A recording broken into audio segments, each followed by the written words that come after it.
my name is Shipra Prakash and I come from my home place Uttar Pradesh. Currently I am living in Delhi for my studies. I am here to discuss about my work front. I have completed my bachelor's in civil engineering from Tezpur Central University. I also completed my master's degree in structural engineering from IIT Delhi.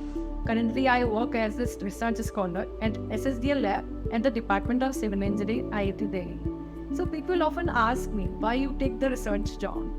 So very briefly, I want to describe myself as a thinking person. Though people think that I'm a very overthinking person, but I think in a very positive way. So I want to align my thoughts in a more meaningful manner because I believe that ideas are new wealth, or we can say ideas are true wealth, and the inventions are true asset because they have power to change the future course of society in general and individual in particular. So generally in our modern eras, in our modern technology, the artificial intelligence and machine learning taking a front seat. But these technology also involve huge amount of data.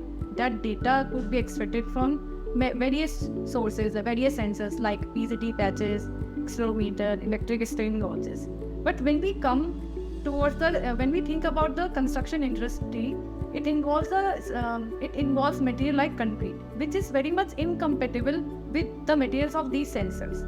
So, to overcome this problem, the researchers from America, the scientists from America, they have come up with the idea of self-sensing concrete, which involves imparting conductivity to the cement by using carbon nanotubes. So, they have made the sensor using carbon nanotube doped in the cement matrix. So it's been 3 years I'm working in this subject, and I really want to take it further for better applications in the future. My details of the experimental research work you can see in the further section of this video.